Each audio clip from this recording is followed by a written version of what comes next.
Welcome to the Deep Dive. Great to be here. Today, we're really diving into a stack of sources about something truly shocking. It's gripped Minnesota, started a national conversation. Yeah, this recent shooting attack on two very prominent state lawmakers, just unprecedented. Exactly. Right. So our mission here is to unpack what these reports are telling us, the key details. Everything from eyewitness accounts, right, to what we're learning about the suspect's alleged motivations from his online stuff. And the broader impact, too. State level, national level. We're pulling from, police reports, witness statements, the manhunt details, the suspect's online activity reactions. It's a lot. It is. Okay, let's get into it. So the attack itself, horrifying, happened Friday, June 13th, 2025, about, 3:45 p.m. Central? That's right. The sources pinpoint the location, Edinburgh USA Golf Course in Brooklyn Park. And the victims, State Senator John Hoffman, DFL Champlin, he was 59. And House Speaker Melissa Hortman, DFL Brooklyn Park, 53. They were finishing up a constituent outreach event. Meeting with local folks, business leaders.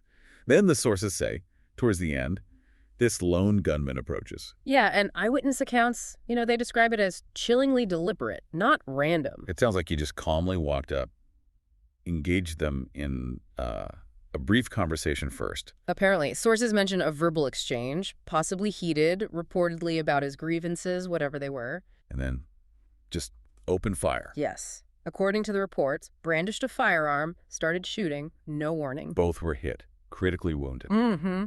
First responders were quick, got there, gave aid, and then they were rushed to a nearby hospital. Which, tragically, brings us to the awful news later that evening. Yes. Despite everything, State Senator John Hoffman, he succumbed to his injuries Friday night.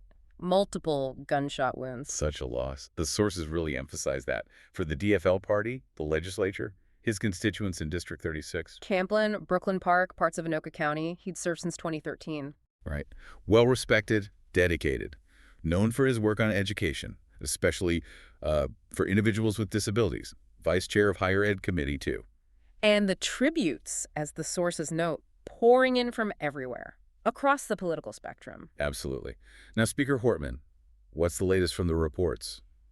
Well, she suffered severe injuries, obviously, but the reports say she's in stable condition, expected to make a physical recovery. Thank goodness for that. Though the emotional, the psychological toll, unimaginable. Absolutely. For her, her family, her husband Mark, the reports say, has been right there with her.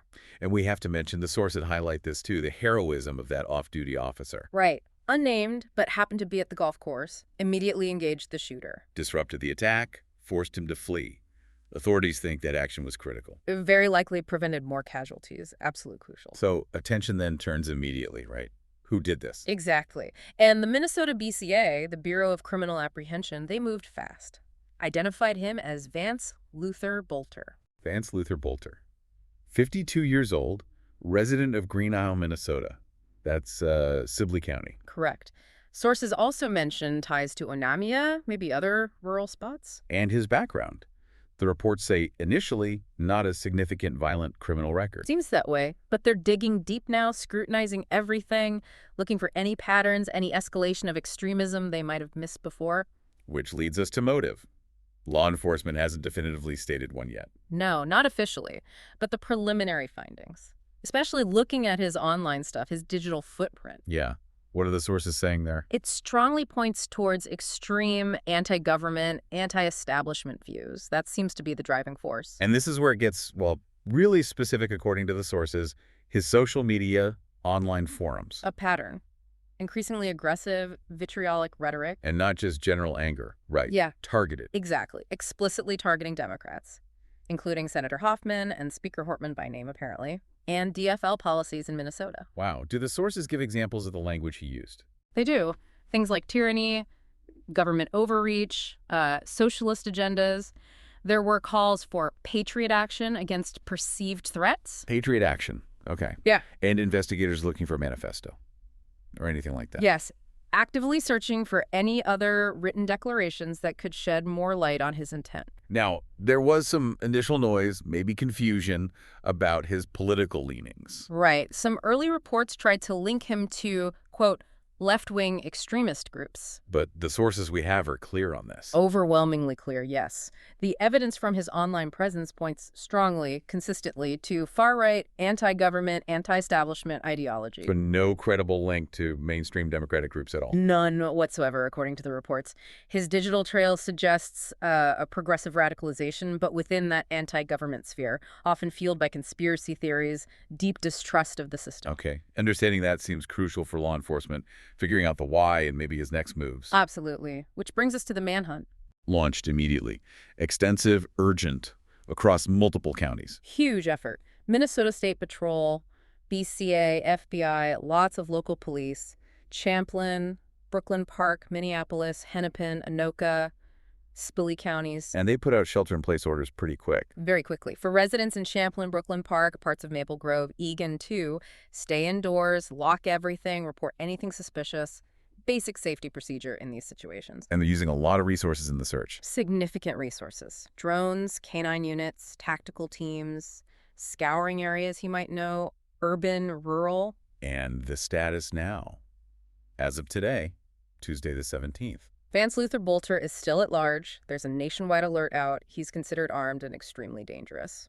And the plea to the public is clear. Absolutely. Extreme caution. Do not approach him if you see him. Call 911 immediately. That's the message authorities are stressing. And his being out there still, it's causing a lot of anxiety. Understandably. Heightened fear across the state. You see it in the constant news updates, the advisories. Governor Walz has weighed in. Yes. Pledged all state resources to catch Bolter. Also called for unity, calm. A very difficult time for Minnesota. So, pulling back, looking at the bigger picture from these sources, what's the significance of this event? Well, the consensus in the reports is that this is just unprecedented. Targeted political violence like this in recent Minnesota history, it's sent shockwaves. Statewide, definitely, but resonating nationally, too. Oh, absolutely. And it really throws that dangerous trajectory of political polarization, violent extremism into sharp relief. Something the sources discuss a lot. Lawmakers, analysts, commentators. Yeah, across different platforms, ABC News, NPR, even the New York Post are mentioned. Grave concerns that the rhetoric, especially online in partisan media, that it contributes to an environment where this kind of thing becomes, well, more likely, seen as justified by some. Exactly. It creates a space for radicalization. The sources show a range of reactions, too. Well, they mention Fox News commentator Jack Brewer calling for examining rhetoric on all sides, needing de-escalation. Secretary of Homeland Security Kristi Noem condemned the violence. Though some sources noted her language was seen by some as politically charged itself. Right. And Senator Amy Klobuchar expressing sorrow, but also emphasizing the need to address the root causes of the violence and division. So it's sparking a necessary, if uncomfortable, conversation across the board. Definitely. And immediately you see discussions about lawmaker safety, security protocol. Especially for state and local officials, right? They're often much more accessible. Exactly. And the reports document growing calls now for more funding, better security measures. It brings back bad memories, doesn't it? The sources mention comparisons. Yeah, the shooting of Congresswoman Gabby Giffords in 2011 is mentioned. It feeds into broader concerns about just the safety climate for anyone in public service now. And back in Minnesota, how's the state government responding? The legislature suspended non-essential activities indefinitely.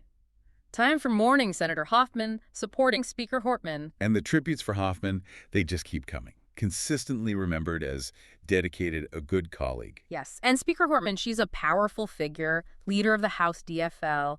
The sources are portraying her now as sort of a symbol of resilience for the state. Her recovery, her eventual return, it will carry a lot of weight. Huge symbolic weight, yeah, for everyone trying to process this. Ultimately, the sources really frame this as part of that larger national conversation. State of democracy, role of extreme rhetoric. Civil discourse. How do we even maintain that? Publications like the Wall Street Journal are analyzing the implications, election cycle, political stability. It raises those tough questions, doesn't it? The line between legitimate protest, free speech, and incitement. It really does. Where is that line? So, looking back at everything the sources showed us today. Key points. The tragic loss of Senator Hoffman. Speaker Hortman severely wounded, recovering. The ongoing manhunt for Vance Bolter tied to that anti-government extremism. Revealed by his online trail. And it's all a stark reminder, isn't it? The dangers of political violence, toxic rhetoric, Absolutely. And the sources really underscore that need for de-escalation, Oh. peaceful engagement, trying to address the root causes of radicalization. A nationwide effort, really, It has to be. And there's that final tension you see running through the reports. between accessibility and safety. Exactly. Public servants need to be accessible. That's democracy. But the threats are increasing in this polarized time. So that leaves you, the listener, with something to think about based on these sources. How do we, as a society, actually navigate that essential balance between keeping our elected officials accessible and keeping them safe?